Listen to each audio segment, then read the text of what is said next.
दोस्तों यहाँ पे जैसे हम लोग शी हल्क के एपिसोड में आगे बढ़ रहे हैं, हम लोग को एक चीज़ समझ में आ रही है कि ये जो टीवी सीरीज है ये दो बड़े इवेंट को जन्म देने वाली है। पहली तो एवेंजर्स सीक्रेट वॉर और दूसरी वर्ल्ड वॉर हल्क। अब आप लोग सोचेंगे सीक्रेट वॉर को तो direct connection doctor strange multiverse of madness होने वाला है और कैंग डायनेस्टी का लोकी से, लेकिन मैं आपको बताना चाहता हूँ यहाँ पे शी हल्क का भी एक बहुत इंपॉर्टेंट रोल है जो कि केमियो के थ्रू हम लोग को आगे जाकर समझ में आएगा। तो आज के इस वीडियो में हम लोग शी हल्क में होने वाले जितने भी केमियो हो सकते हैं उसके बारे में बात करेंगे और यहाँ पे समझेंगे खास पोस्ट क्रेडिट सीन जो कि रिलेटेड है वर्ल्ड वॉर हल्क से। तो दोस्तों कंप्लीट वीडियो को स्टार्ट करने से पहले आप लोग कर दीजिए वीडियो को लाइक और कमेंट करके ये बताइए मेरे एक क्वेश्चन का जवाब। आपने तो इटर्नल्स मूवी देखी होगी और आप सब इटर्नल्स को जानते भी होंगे, तो अगर आपको मौका मिले कोई भी एक इटर्नल की ताकत लेने का तो आप किसकी ताकत लेना पसंद करेंगे? साथ ही साथ जो लोग मेरे चैनल पर नए, मेरे चैनल को सब्सक्राइब करके हमारी कॉमिक बुक टॉक्स फैमिली का हिस्सा बन जाइए। तो दोस्तों हम लोग शुरुआत करते हैं बिल्कुल नए अपडेट से। अब सबसे पहले दोस्तों यहाँ पे हम लोग केमियो के बारे में समझ लेते हैं कि यहाँ पे आगे जाके हम लोग को कौन दिखाई देगा। तो सबसे पहला नाम आ रहा है वो है बेन ग्रिम का, जो कि है फैंटास्टिक फोर का मेंबर, जिसे आप लोग जानते हैं मिस्टर थिंग के भी नाम से। लेकिन यहाँ पे सबसे इंपॉर्टेंट सवाल ये है कि आखिरकार अपनी जो करंट रियलिटी है उसमें फैंटास्टिक फोर का नाम तो अभी सामने नहीं आया है, तो वो आखिरकार अचानक से कहाँ से आ जाएगा। तो यही से दोस्तों मल्टीवर्स ऑफ मैडनेस शुरू होती है। हम सबको पता है कि डॉक्टर स्ट्रेंज अर्थ 838 में चले गए थे अमेरिकन शैवेज की वजह से, जहाँ पे उनकी मुलाकात हुई थी इल्यूमिनाटी से। उन्हीं में से एक मेंबर थे मिस्टर फैंटास्टिक। अब यहाँ पे दोस्तों आप लोग को पता होगा इल्यूमिनाटी की टीम ऑलमोस्ट खत्म हो गई है। वांडा ने वहाँ पे कांड कर दिया है, यानी कि जो अपनी यूनिवर्स की वांडा है वो ड्रीम वॉकिंग करके उस वेरिएंट वांडा की मदद से बाकी टीम को खत्म कर दी। लेकिन यहाँ पे उसी यूनिवर्स में फैंटास्टिक फोर के कुछ और मेंबर है जो कि ये सब देख के काफ़ी गुस्सा हैं और यहाँ पे अपनी करंट यूनिवर्स की वांडा का पता लगाना चाहते हैं। अब यहाँ पे वो भी मल्टीवर्स ट्रैवल करने की कोशिश किए होंगे या फिर यहाँ पे उनका साथ कोई और दिया होगा, जिसकी वजह से उनकी टीम का एक मेंबर जिसका नाम है मिस्टर थिंग वो अपने करंट यूनिवर्स में आ गया है और यहाँ पे वांडा का पता लगाने की कोशिश कर रहा है, जहाँ पे उसकी मुलाकात हो जाती है वोंग से। और यहाँ पे वोंग उसे बताने की कोशिश करता है कि जो अपनी करंट यूनिवर्स की वांडा है उसकी तो ऑलरेडी डेथ हो चुकी है, जहाँ पे उसके बाद थिंग यहाँ पे कुछ समय के लिए अपने करंट यूनिवर्स पर रहेगा और उसकी मुलाकात हो जाएगी शी हल्क से। अब दोस्तों आप लोग को पता है यहाँ पे कॉमिक बुक में शी हल्क फैंटास्टिक फोर की मेंबर भी थी। यहाँ पे जो एवेंजर्स सीक्रेट वॉर के इवेंट्स हुए थे इसकी वजह से जो मिस्टर थिंग है वो काफ़ी लंबे समय तक गायब थे और उनकी जगह शी हल्क ले ली थी, क्योंकि उनके पास भी तो काफ़ी ताकत है। इन सब के अलावा दोस्तों अगर हम लोग बात करें दूसरे केमियो की तो यहाँ पे पॉसिबिलिटी हो रही है केट बिशप की। हम सबको पता है कि यहाँ पे हॉकाई के आखिरी एपिसोड में क्या हुआ था, केट बिशप की जो मम्मी है वो बाद में गिरफ्तार हो गई थी। अब किंग पिन का क्या हुआ ये कोई नहीं जानता, लेकिन हाँ वो जिंदा है और वापस आने वाला है। लेकिन अगर हम लोग बात करें उसकी मम्मी की तो अगर वो गिरफ्तार हो गई है तो उसे बाहर निकालने के लिए यहाँ पे केट बिशप को एक लॉयर चाहिए होगी, और अगर लॉयर वो सुपर ह्यूमन हो तो बात बन सकती है, जहाँ पे केट बिशप अपने आप को हॉकाई बता के यहाँ पे शी हल्क की हेल्प लेने की कोशिश करेगी।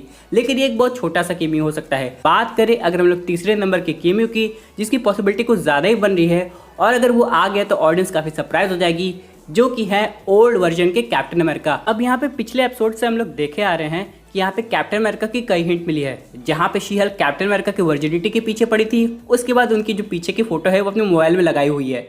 यानी दोस्तों आगे जाके उसका सामना कहीं ना कहीं अपने ओल्ड स्टीव रॉजर्स से हो सकता है, लेकिन क्या पता जो स्टीव रॉजर्स है वो जेनिफर वॉल्टर्स की हेल्प लेने आए होंगे।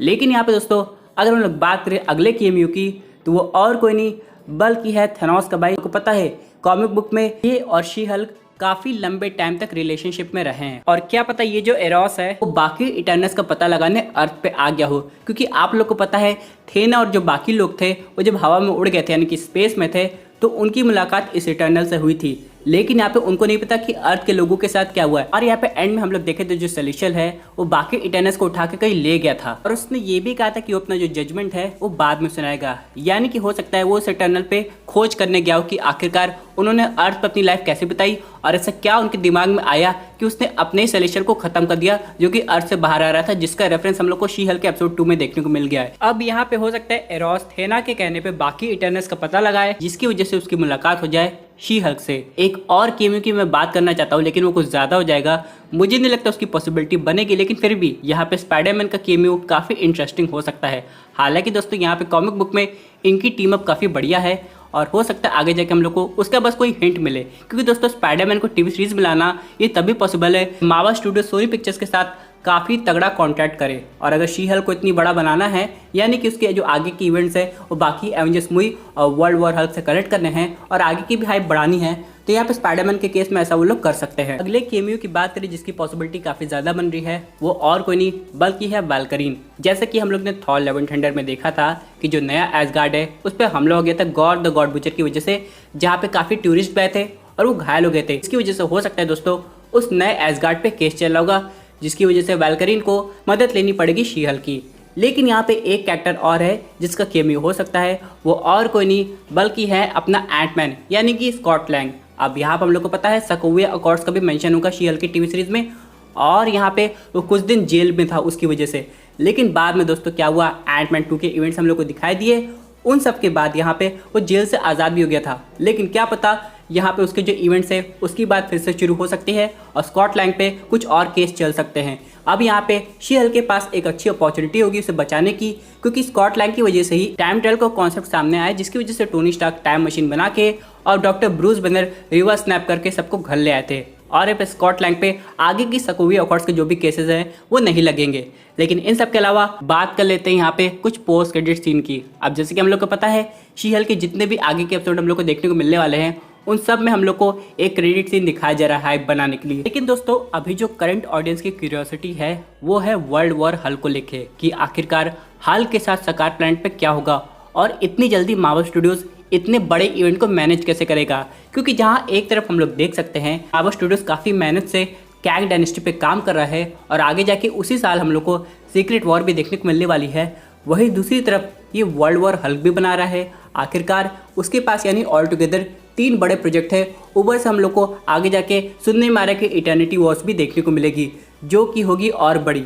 तो यहाँ पे जो वर्ल्ड वॉर हल्क के इवेंट्स है वो कैसे बनेंगे और आखिरकार ग्रैंड मास्टर प्रोफेसर हल्क से चाहते क्या है और क्या उनकी वजह से वर्ल्ड वॉर हल्क शुरू होगी, यानी कि दोस्तों एक तरीके से यहाँ पे कौन रिस्पॉन्सिबल है। क्योंकि जब से हल्क अर्थ को छोड़ के चला गया है हम लोग यहाँ पे एक चीज़ समझ गए हैं कि वो बहुत जल्दी वापस तो आने वाला नहीं है, और यहाँ पे जेनिफर वॉल्टर्स उससे आखिरी बार बात की होगी, और यहाँ पे सकार में उसके साथ क्या होगा ये इतनी जल्दी ऑडियंस के सामने रिवील नहीं होगा। हालांकि यहाँ पे कुछ पोस्ट क्रेडिट सीन ऐसे आ सकते हैं जहाँ पे उसकी हिंट दे दी जाए शी हल्क का आखिरी एपिसोड हो कि आखिरकार जो मार्क रफेलो को हल्क है वो फाइनली इनक्रेडिबल हल्क के रूप में ट्रांसफॉर्म हो गया हो या फिर उससे भी भयंकर। क्योंकि दोस्तों एक इंटरव्यू ने पहले कह दिया था कि आगे जाके ऐसी पॉसिबिलिटी बन रही है कि वो वर्ल्ड वॉर हल्क बन जाए। तो यहाँ पे मार्क रफेलो को तो आप लोग जानते हैं, स्पॉइलर देने में उन्होंने महारत हासिल की है, टॉम हॉलैंड को भी पीछे छोड़ दिया है। तो यहाँ पे उनके हिसाब से अगर उन्होंने इंटरव्यू में ऐसा कुछ कहा होगा तो इसकी पॉसिबिलिटी होना बनती है, और आगे जाके दोस्तों हम लोग को किसी पोस्ट क्रेडिट सीन में वर्ल्ड वॉर हल्क की झलक देखने को मिल सकती है। तो दोस्तों ये थे अमेजिंग अपडेट जो कि रिलेटेड टू शी हल्क के नए एपिसोड की डिटेल से। आई होप आपको वीडियो पसंद आई होगी। वैसे आपकी क्या व्यूज पर्टिकुलर टॉपिक पे अपनी व्यू जरूर कमेंट कीजिए, और दोस्तों अगर आप ऐसे सुपर हीरो कंटेंट एंजॉय करना चाहते हैं तो हमारे चैनल को सब्सक्राइब करके हमारे सुपर हीरो फैमिली का हिस्सा बन जाएगा।